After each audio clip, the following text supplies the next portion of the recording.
Hello. So today we're going to go through a play on a single cap of a single game in a COTS qualifiers recently here.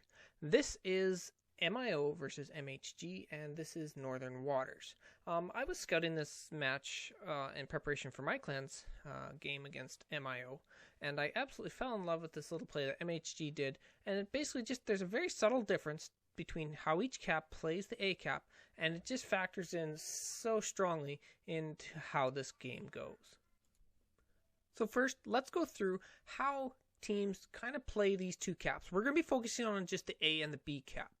So on the A cap, teams attempt to get into the island west of A. If you can get yourself a good radar cruiser into that island, say a Des Moines or a Salem, maybe a Minotaur, you can kind of dominate that cap. And this is shown by, you can see how far out the radar reaches. It covers the whole open area north of the cap all the way up to that island, and basically doesn't give the enemy any opportunity to slip down that flank without being undetected. You usually want to set up a crossfire with a battleship or another cruiser south there. Sometimes use a second cruiser on the southern island off of the cap for double radar, and then you usually have a destroyer for spotting.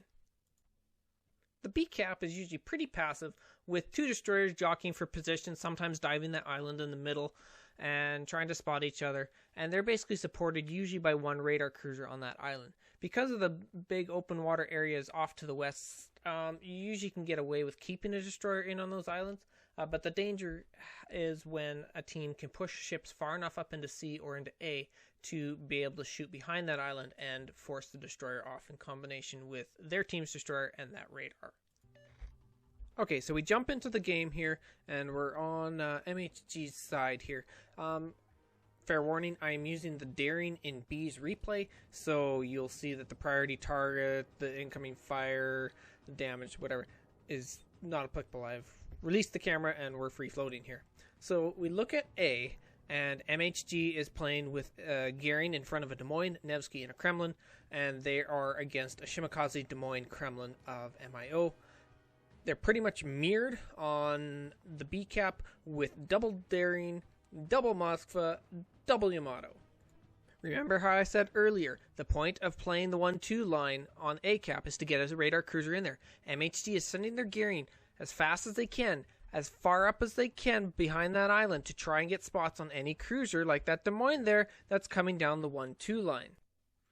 So although you can't see the Shima on this replay, here is a screenshot from the casters from this game. You can see that they have their Shima on the Des Moines ready to smoke. However, the problem is he gets spotted way earlier than he thinks he should have gotten spotted, and the Shima is in not the best position to smoke him down. He's kind of behind him. He's between him and the cap, which isn't a good position, but he's getting spotted way too far west, and their Des Moines is now forced to turn out, and he can no longer push down the 1-2 line to get into that island. So MHG's Garing now goes out past the island. He wants to get another spot on that Des Moines and keep him lit up so that he is not able to turn around and come back down that 1-2 line. Now, their Kremlin stayed in the middle a little bit too long trying to get shots on the Moskva down there at B, and now he comes around the corner and there's Torps coming at him. He ends up eating two of them, which forces him away. Now, even though MHG has taken quite a bit of damage on their Des Moines, their MIO ships are pushed back too far, the Kremlin and the Des Moines, and the Shima is unable to do piles of spotting there.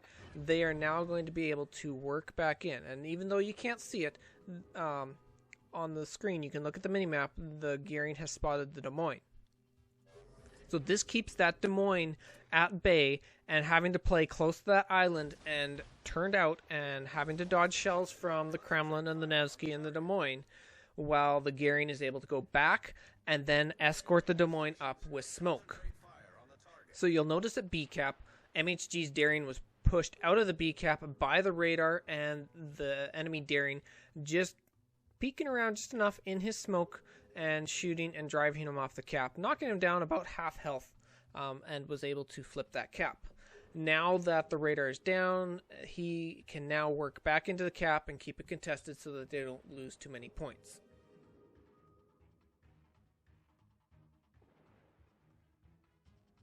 The Gearing is now able to smoke a line across into the cap, allowing the Des Moines to work up behind that smoke unspotted and get into that island finally. However, the Gearing is very unlucky in the fact that he times it just perfectly to walk out in front of Shimmatorps. However, he is very lucky in the fact that he only eats one. The Kremlin has now worked up behind the cap, and they are just going to force them off of A cap. The trade on the Kremlin right now is such that the Kremlin has to just kite.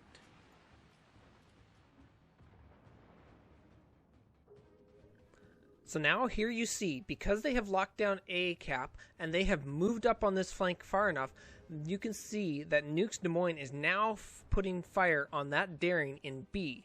Because they dominate A, now they're able to dominate B. So earlier, Cobra was playing very cautiously on the south side of B. Now he's just crashed the island, and he's using his Hydro and keeping that daring lit up and basically forcing him off the island. Once he gets forced off the island far enough and gets out of detection range of the Hydra, the Moskva is going to radar. They're going to keep firing at him, and they are going to push him off the cap and flip the cap back in their favor.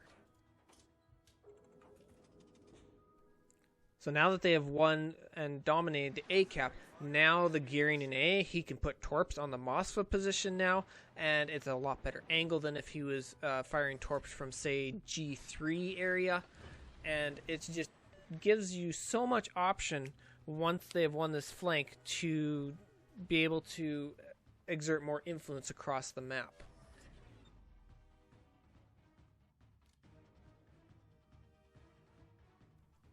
So as the game goes on, MIO is forced to try and make a play on Cobra's daring on B. They don't get that play. He's backed up too strongly by the Moskva, and he's in too good of a position. They end up killing him. They push the Moskva off. They get rid of the Moskva, and they end up winning this game. So basically, what this game comes down to is they were able to cap two caps, hold them, get the points, and hold on for the win. Why did that happen? Because they were aggressive with their gearing spotting, and the Shimakaze was not in a spot to counter that, and they were not able to work their Des Moines down the 1-2 line like MHG was able to work theirs up the 1-2 line. They're very cautious, ready to smoke that Des Moines, but they just got caught by a bit more aggressive DD play at A. So basically, this game comes down to MHG used their gearing for early spotting, and MIO did not use their Shima for early spotting, and that's basically what this came down to, was a very simple difference at the very start of the game. Against other teams, is that going to be a good strat? Not necessarily. A lot of teams push a radar cruiser up on the 3 line to either side of the island, flanking A, and it'd be a lot more damage taken by that gearing getting into that spot, but it worked very well against Tier. It gave them good spotting. It gave them a way to dominate the A cap and end up winning the game.